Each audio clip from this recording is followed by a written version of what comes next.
வணக்கம். தமிழாளி தொலைக்காட்சி செய்திகள் வாசிப்பவர் கமலா ஜெகதீஸ்வரன். முதலில் தலைப்புச் செய்திகள். அரச ஊழியர்களுக்கான விடுமுறை தொடர்பில் வெளியான தகவல்.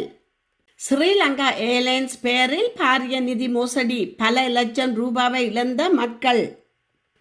இலங்கையில் புத்தாண்டில் நடந்த பெரும் சோகம், 2 இளைஞர்கள் பலி, 3 தேடும் கடற்படை.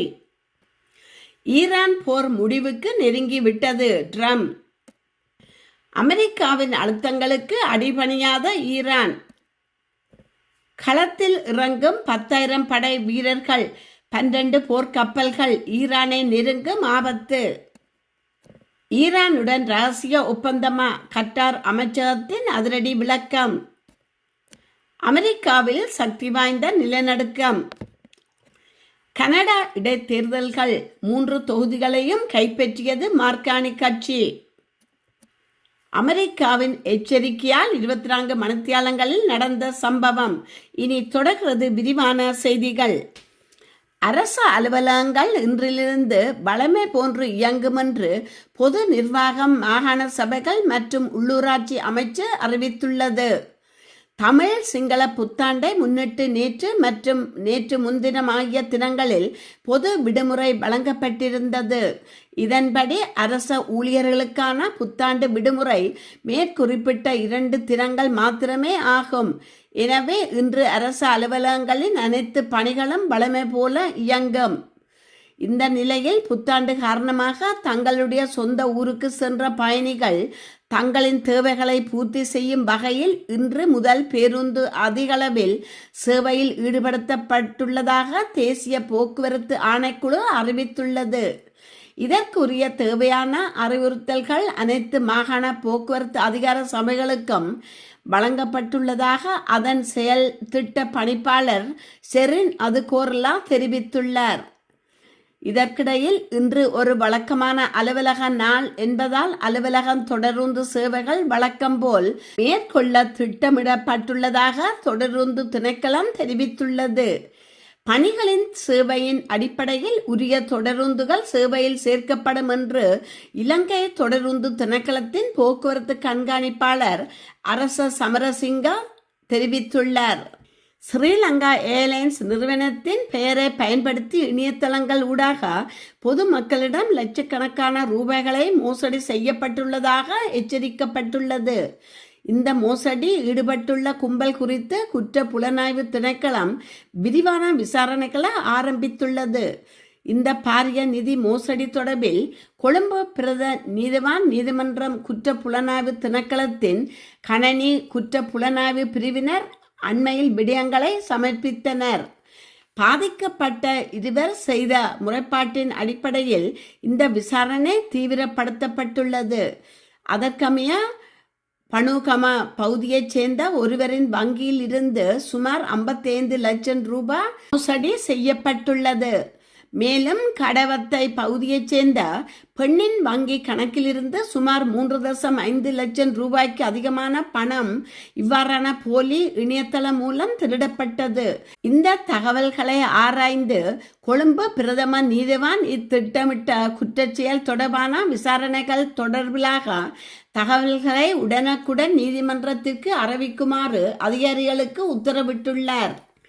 இலங்கையில் நீர் தொடர்பான 2 வெவ்வேறு சம்பவங்களில் 3 பேர் காணாமல் போயுள்ள நிலையில் 2 உயிரிழந்துள்ளனர். மகாவலி ஆற்றில் நீராடச் சென்ற ஒரே குடும்பத்தைச் சேர்ந்த 3 சகோதரர்கள் நீரில் மூழ்கி காணாமல் போயுள்ள சம்பவம் நேற்று மாலை பதிவாகி உள்ளது. மஹிந்தபுர பிரதேசத்தைச் சேர்ந்த 24, 34 மற்றும் 35 வயதுடைய சகோதரர்களே இவ்வாறு காணாமல் போயுள்ளனர். தனது தந்தை மற்றும் மற்றொரு சகோதரனுடன் இணைந்து ஆற்றில் நீராடி கொண்டிருந்தனர். இதன்போது இவர்கள் நீரோட்டத்தில் அடித்துச் செல்லப்பட்டதாக போலீசார் தெரிவித்தனர். காணாமல் போனவர்களை கண்டுபிடிக்க கடற்படையினர், உயிர்காப்பு பிரிவினரும் சேருநுவர போலீசாரும் இணைந்து பாரிய தேடுதல் நடவடிக்கைகளை முன்னெடுத்து வருகின்றனர். இதேவேளை காலி கபராதுவா கடற்கரைக்கு சுற்றுலா சென்ற 2 கடலில் மூழ்கி உயிரிழந்துள்ளனர். நேற்று மாலை கடலில் நீராடி கொண்டிருந்த போது இவர்கள் நீரில் மூழ்கியுள்ளனர். இந்த நிலையில் பிரதேசவாசிகளால் மீட்கப்பட்டு கலுக்கலா வைத்தியசாலையில் அனுமதிக்கப்பட்டனர். எனினும் அவர்கள் ஏற்கனவே உயிரிழந்து விட்டதாக வைத்தியர்கள் உறுதிப்படுத்தியுள்ளனர். கட்டுநாயக்கா பிரதேசத்தை சேர்ந்த 21 மற்றும் 26 வயதுடைய இளைஞர்களே இவ்வாறு உயிரிழந்துள்ளனர். சம்பவம் தொடர்பில் கபராத்துவா போலீசார் மேலதிக விசாரணைகளை மேற்கொண்டு வருகின்றனர். ஈரானுடனான போர் முடிவுக்கு வரும் தருவாயில் உள்ளதாக அமெரிக்க ஜனாதிபதி டொனால்ட் ட்ரம்ப் தெரிவித்துள்ளார். அமெரிக்கா தொலைக்காட்சி நிறுவனத்திடம் அவர் வழங்கிய நேர்காணல் ஒன்றிலேயே இந்த விடயத்தை குறிப்பிட்டுள்ளார். இது கிட்டத்தட்ட முடிந்து விட்டது என்று நான் நினைக்கின்றேன் என்று அவர் அதில் கூறியுள்ளார். அமெரிக்கா இப்போது பின்வாங்கினால் ஈரான் தனது நாட்டை மீண்டும் கட்டியெழுப்ப 20 ஆண்டுகள் ஆகும் என்று ட்ரம்ப் குறிப்பிட்டார். நாங்கள் இன்னும் வேலையை முடிக்கவில்லை, என்ன நடக்கிறது என்று பார்ப்போம் என்று அவர் கூறினார். ஈரான் ஒரு ஒப்பந்தம் செய்து கொள்ள ஆர்வமாக இருப்பதாக தாம் நம்புவதாக அமெரிக்க ஜனாதிபதி இந்த நேர்காணலில் வலியுறுத்தியுள்ளார். ஈரானின் உயிர் நாடியான ஹோர்மோஸ் நீரிணையில் முற்றுகையை தொடங்கிய அமெரிக்காவின் அழுத்தங்களுக்கு மத்தியில் ஈரான் தனது நிலைப்பாட்டை எவ்விதத்திலும் மாற்றிக்கொள்ளவில்லை என தெரிவிக்கப்படுகின்றது. இந்த விடயத்தை தெஹ்ரானைச் சேர்ந்த ஆய்வாளர் அப்பாஸ் அஸ்லானி குறிப்பிட்டுள்ளார். தமக்கு எதிராக தொடுக்கப்பட்டுள்ள போரின் பின்னணியில் இந்த நெறிமுறைகளை தங்களால் செயல்படுத்த முடியும் என்று ஈரான் நம்புவதாக அவர் கூறினார். ஹோர்மோஸ் நீரிணையில் அமெரிக்கா புதிய முற்றுகையை தொடங்கி ஈரானின் கொள்கைகளை மாற்றியமைக்க வேண்டும் என்று அமெரிக்கா அழுத்தம் கொடுக்க விரும்புகிறது. ஆனால் ஈரான் தமது கொள்கையை மாற்றிக் கொள்ளப் போகிறது என்பதற்கான எந்த ஒரு அறிகுறியும் அல்லது சமிஞ்சைகளும் ஈரானிய தரப்பிலிருந்து இதுவரை தென்படவில்லை என அவர் வலியுறுத்தியுள்ளார். அணு ஆயுத போட்டி காரணமாக தொடங்கிய ஈரான் போர் ஒவ்வொரு நாளும் புது பதற்றத்தை ஏற்படுத்தும் நிகழ்வுகளால் மத்திய கிழக்கில் அமைதியற்ற சூழ்நிலையை உருவாக்கி வருகின்றன. இதன் காரணமாக அமெரிக்கா ஈரான் மோதலில் பதற்றம் தொடர்ந்து அதிகரித்துள்ளது.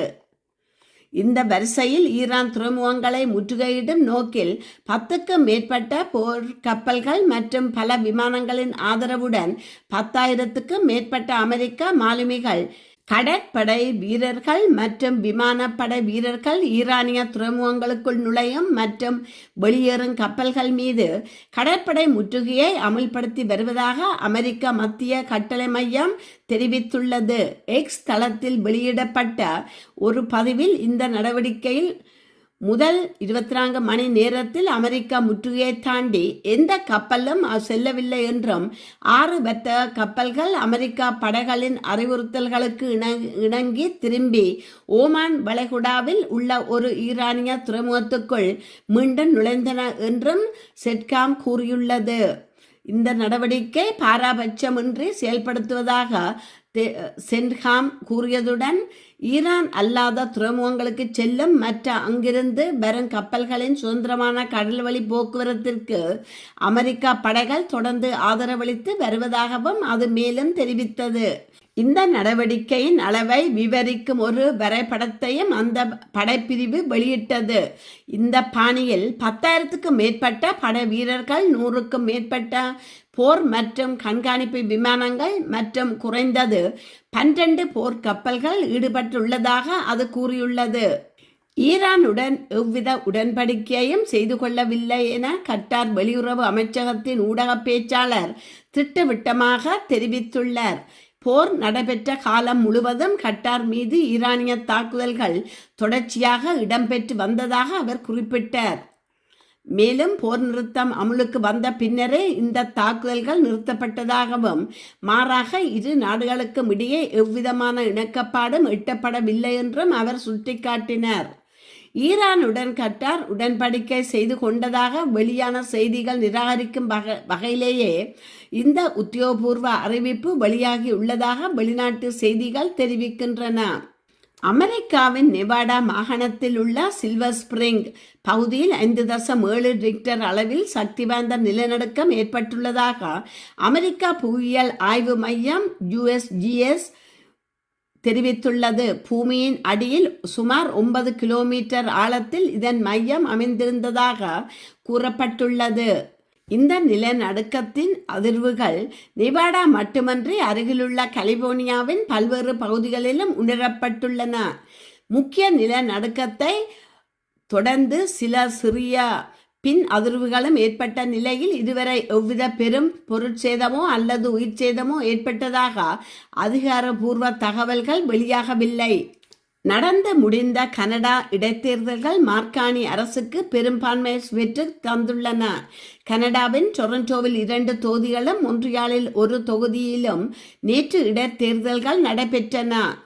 விடயம் என்னவென்றால் இது ஒரு முக்கியத்துவம் வாய்ந்த தேர்தல் ஆகும். அதாவது கனடா நாடாளுமன்றத்தின் கீழவையில் ஒரு கட்சி தனி பெரும்பான்மை கொண்ட கட்சியாக இருக்க வேண்டுமானால் அக்கட்சிக்கு 172 இருக்கைகள் இருக்க வேண்டும். மார்கானியின் லிபரல் கட்சியிடம் 171 இருக்கைகள் தான் இருந்தன. விடயம் என்னவென்றால் நாடாளுமன்றத்தில் ஏதாவது ஒரு வாக்கெடுப்பில் 2 பிரிவினரும் ஒரே அளவில் வாக்களித்தால் கூடுதல் ஒரு வாக்குக்காக சபாநாயகரின் உதவியை ஆளுங்கட்சி நாட வேண்டி இருக்கும்.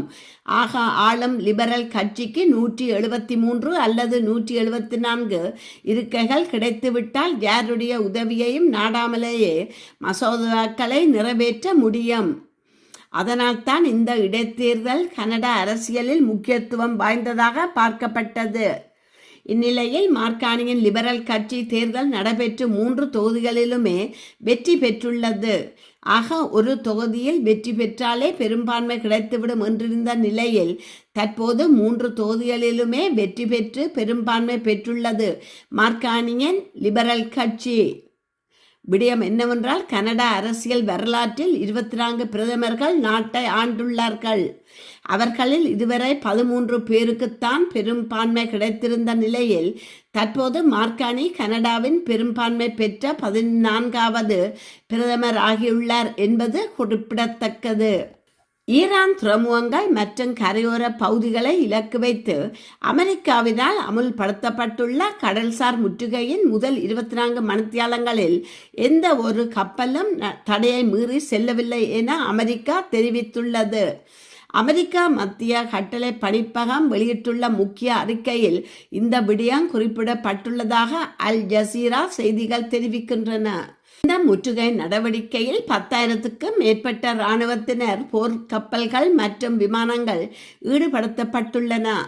ஈரானிய துறைமுகங்களுக்குள் நுழைய முயன்ற அல்லது வெளியேற முயன்ற 6 வர்த்தக கப்பல்கள் அமெரிக்கா படைகளின் கட்டளைக்கு இணங்கி மீண்டும் ஈரானிய துறைமுகங்களுக்குள்ளேயே திரும்பி சென்றுள்ளன.